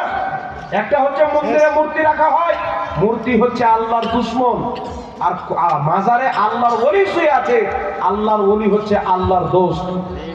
আল্লাহর দোষের কাছে গেলে আল্লাহ খুশি হয়, আল্লাহর দুশমনের কাছে গেলে আল্লাহ বেজার হয়। তাহলে দুশমন আর দোষকে এক করা যাবে? মূর্তি হচ্ছে জাহান্নামী, আল্লাহ ওয়ালা হচ্ছে জান্নাতি। আর আল্লাহ বলছেন শুনো, লা ইয়াস্তাবি আসহাবুন নারি ওয়া আসহাবুল জান্নাহ। জান্নাতি জাহান্নামী কোনোদিন বরাবর হতে পারে না। তো একজন জান্নাতীর কবরকে যারা মন্দিরের সঙ্গে বরাবর করবে, তাদের ঈমান থাকতে পারে না, তারা কোরআন বিরোধী ফতোয়া দেবে। জি, তাই ভাবতে হবে আপনাকে মুসলমান। কিন্তু শুনে আমি এটা অস্বীকার করছি না, মাজারেও কিছু কুকর্ম হচ্ছে না, হয় না? মাজারে যেগুলো খাদিম আছে, কোনো আলিম নাই, জাহিল বসে আছে, আর মাজারের নামে ব্যবসা চালু করে। আমরা ওই ভণ্ডকে মারি না। আমরা নবী পাক যে হিসাবে মাজার জিয়ারত করেছেন, সাহাবা জিয়ারত করেছেন, সুন্নাত অনুযায়ী মাজার জিয়ারত করাকে বিশ্বাস করি। আমি নিজে জিয়ারত করি। ওখানে গিয়ে সাজদা করাকে আহলে সুন্নাত ওয়াল জামাতের আলিম উলামা হারাম ফাতোয়া দিয়ে রেখেছে। বলেন সুবহানাল্লাহ। ফাতোয়া দিয়েছে, হারাম ফাতোয়া দিয়ে রেখেছে। তবু এরা বলবে যে সুন্নিরা এগুলো করে। তো সুন্নিদের মৌলবি তো হারাম বলেছে। ওদের মৌলবীর ফটো আছে, মন্দিরে গিয়ে পূজা করছে। কোথায় গিয়ে? জি, একটা ভিডিও আপনাদেরকে দেখাচ্ছি, দেখেন তো আপনারা দেখতে পাচ্ছেন কি পাচ্ছেন না? এক মিনিট আওয়াজটা শুনুন। এই দেখেন, দেখতে পাচ্ছেন মূর্তির সামনে গিয়ে মন্ত্র করছে, পূজা করছে, দেখতে পাচ্ছেন? জি, এখন যদি আমি বলি যে এর মধ্যে তবলিগি জামাতে দুটো আমিরও আছে, আমি যদি বলি যে তবলিগি জামাতে সব মূর্তি পূজা, এটা আমার ঠিক হবে? যে করছে আর ব্যক্তিগত বিষয়। মাজার জিয়ারত করা নবীর সুন্নাত। সিয়ার আলামিন নুবালার মধ্যে ইমাম যাহাবী লিখেছেন আদ-দুআউ মুস্তাজাবুন ইনদা কুবুরিল আমবিয়া ওয়াল আউলিয়া। আল্লাহ ওয়ালাদের কবরে, আল্লাহ নবীগণের রওজাতে তাদের ওসিলা দিয়ে দোয়া করলে দোয়া কবুল হয়। মুসান্নাফ ইবনে আবি শাইবার মধ্যে সহিহ হাদিস, হযরত ওমর ফারুকের জামানায় বৃষ্টি বন্ধ হয়েছিল, সাহাবীগণ নবীর রওজাতে গিয়ে তার ওসিলা দিয়ে দোয়া করেছেন, তারপরে বৃষ্টি হয়েছে। বলেন সুবহানাল্লাহ। সুবহানাল্লাহ। ওখানে গিয়ে দোয়া করা, জিয়ারত করা যায়, কিন্তু সাজদা করা শরীয়তে আল্লাহ ছাড়া কাউকে হারাম আছে। বলেন সুবহানাল্লাহ। আর কি দুটা লোকের সাজদা করাতে জাহিল মূর্খ যদি আমাদেরকে কবর পূজারি বলে, তাহলে তোমরা তো মূর্তি পূজারি। আর তোমাদের চাইতে তো আমরা অনেক ভালো আছি। জি, আর তোমাদের মৌলবি তো মূর্তির গিয়ে পূজা করে। তাই আল্লাহ তাআলা হেদায়েত দান করুক সকলে, পড়ুন আল্লাহুম্মা আমিন। আল্লাহ বুঝার তৌফিক দান করুক। দুনিয়াতে একটি জামাত হচ্ছে জান্নাতি, আহলে সুন্নাত ওয়াল জামাত। এই জামাত ব্যতীত যত ফিরকা আছে, যতই নামাজ পড়ুক, যতই রোজা রাখুক, আল্লাহ নবীর গুস্তাখি করার কারণে চিরস্থায়ী জাহান্নামী। একজন ব্যক্তি 2000 টাকা কে নামটা ভুলে গেছে। আপনার নাম কি বাপজি? 500 টাকা। হাসের মোহাম্মদ সরকার। বাপজি কত কষ্ট করে জোগাড় করে 500 টাকা দিয়েছে। আল্লাহ আপনাকে জান্নাত দান করুন। 515 আল্লাহ দীর্ঘ হায়াত দান করুক, আল্লাহ তাবারাক ওয়া তাআলা কবুল করুক। জি বসেন, আমি দোয়া করছি। উযু করে নামাজ পড়বেন, বিনা উযুতে নামাজ পড়া হারাম আছে। আমার মা বোনেরা অনেক টাকা দিয়েছেন, আল্লাহ পাক কবুল করেন। আরেকজন 5,000 দিয়েছে আব্দুর রহিম। আব্দুর রহিম 5,000 টাকা দিয়েছেন, আল্লাহ পাক কবুল করেন। সকল বলুন আল্লাহুম্মা আমিন। নারে তাকবীর, আল্লাহু আকবার। নারে রিসালাত, ইয়া রাসূলুল্লাহ। মাসলাকে আলা হযরত জিন্দাবাদ। ফয়জানে আউলিয়া কিরাম, জিন্দাবাদ। সেরাহাল মাদ্রাসা, বল জিন্দাবাদ। একটু চটচট করে দিয়ে দেবো, দুই চারটা কথা বলে বক্তব্য শেষ করে দেবো। আমাকে সর্দি এবং জ্বর হয়ে গেছে। মোবাইলে শুনুন। কে ক টাকা দিলেন ভাই? হ্যাঁ 10 টাকা, 200 টাকা। যাক, আল্লাহ পাক কবুল করুন। যাই হোক বিরাদর ইসলাম, আরেকটি কথা আপনাদের সম্মুখে বয়ান করে দিই যে 12 রবিউল আউয়ালে এবং মুহররমুল হারামে আমাদের দেশে মানুষ জালসার আয়োজন করে, দোয়া খেরের আয়োজন করে, খাওয়া দাওয়ার ব্যবস্থা করে, এইগুলো দিনকে পালন করে। তো এইগুলো দিনকে অনেকে বলে থাকে এগুলো কোরআন হাদিসে নাই, বলে না? কাকে বলবেন তাবলিগি জামাত কোরআন হাদিসে নাই, হারাম আছে। জি বলতে পারবেন? সুলতান মন্ডল বাপ জামাত 2000 টাকা দিয়েছেন, আল্লাহ কবুল করুন। শুনেন এই বাপজি, একটু ধ্যান দেন। কিছু প্রশ্ন হয় যার উত্তর প্রশ্ন করি দেওয়া হয়। তবলিগি জামাতের ইজতেমা হয়, জোর হয়, ওরা খিচড়ি করে, বিরিয়ানি করে। কোন হাদিস আছে? একটা জাল হাদিস দেখাক, আমি 5 লাখ টাকা পুরস্কার দেবো। জি মনে করি না মুখ হাতে বলে হলো, টাকা রেডি আছে। তারপরে আগে 1 লাখ টাকা বলতে হবে, এখন 5 লাখ টাকা আল্লাহ দিয়েছে, 5 যাবে, কিছুদিন পর 10 লাখ টাকা বলবো। একটা হাদিস দেখাক যে কি বলে ইজতেমা বলে নাকি? তবলিগি জামাতের ইজতেমা কোন সাহাবী নবী পাক করেছেন আর বিরিয়ানি রান্না করেছেন। ইমামে হোসেনের নামে করলে পাছায় ব্যথা হয়ে যায়। মুহররমে নবী পাক এসেছেন দুনিয়াতে আল্লাহর শুকরিয়া আদায় করার জন্য, একটু আনন্দ প্রকাশ করে দোয়া করার ব্যবস্থা করলে শিরক বিদআত কোন হাদিসে আছে? তোর এটা কোন হাদিসে আছে? এটা যদি হারাম হয় তো চিল্লার খাবার সুমার চাইতে হারাম হবে। তোমাদের কায়দা অনুযায়ী, আমি হারাম বলছি না, তোমাদের কায়দা অনুযায়ী। তাই বিরাদর ইসলাম শুনেন, এগুলো আপনাকে ধোঁকা দিচ্ছে, কারণ এরা হচ্ছে ইয়াজিদি। এরা বলবে ইয়াজিদ রাদিয়াল্লাহু আনহু, ইয়াজিদ রাহমাতুল্লাহ আলাইহি।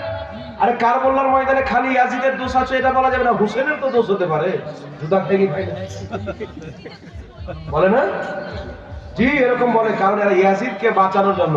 তো ইমামে হুসেনকে মুহররমে যত জালসা করবেন, মাহফিলের ব্যবস্থা করবেন, খাওয়া দাওয়ার ব্যবস্থা করবেন, আপনার সন্তান সন্তানের অন্তরে আহলে বাইতের মহব্বত বসবে, ইমামে হুসেনের শাহাদত বুঝবে।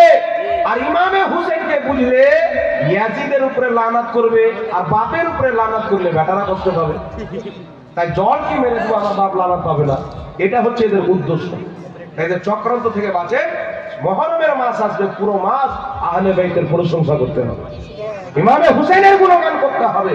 জি আমার নবী বলেছেন, শুনো, আলীর চেহারা দেখা হচ্ছে ইবাদত, আহলে বাইতের জিকির করা ইবাদত, আহলে বাইতের গুণগান করা ইবাদত, তাদেরকে স্মরণ করা ইবাদত। তাই মুহররম মাসে আহলে বাইতকে স্মরণ করতে হবে। কেউ বলছে যে মুহররম মাসে ইমামে হুসেন শহীদ হওয়ার কারণে তার শাহাদতের মান বেড়ে গেছে, কিন্তু না, ইমামে হুসেন মুহররমের মাসে শহীদ হওয়ার কারণে মুহররমুল হারামের সম্মান আরো বেড়ে গেছে। এটা মুসলমানদের আছে। আর এই গাধা বলছে মুহররমে শহীদ হয়েছে, তার তিনার শহীদ হওয়ার মর্যাদা বেড়ে গেছে। নাউজুবিল্লাহ বলবেন না? কিন্তু ইমামে হুসেন যে মাসটাতে শহীদ হয়েছে, তাই বেশি হয়ে এই মাসের সম্মান বেড়ে গেছে। তাই পৃথিবীতে যখন মুহররমুল হারামের মাস আছে, সারা পৃথিবীর ঈমানদার এই মাহিনাটাতে কোরআন তেলাওয়াত করে, জিকির আজকার করে, রোজা রেখে, মাহফিলের ব্যবস্থা করে ইমামে হুসেনের শাহাদতকে স্মরণ করে, আর নিজের সন্তান সন্তানের মধ্যে আহলে বাইতের মহব্বতকে ভরে। আর আহলে বাইতকে মহব্বত করা ফরজ, আহলে বাইতকে মহব্বত করা ঈমানের অংশ। তাই আল্লাহ কোরআন পাকে বলেছেন, কুল লা আসআলুকুম আলাইহি আজরান ইল্লাল মুওয়াজ্জাতা ফিল কুরবা। আল্লাহ বলেন, মাহবুব তোমার উম্মতদেরকে বলো, আমি তোমাদের কাছে কিছুই চাই না, কিন্তু আমার আহলে বাইতের মহব্বতকে চাই। তো 10ই মুহররমে আপনি মাহফিল করবেন, আহলে বাইতের গুণগান হবে কি হবে না?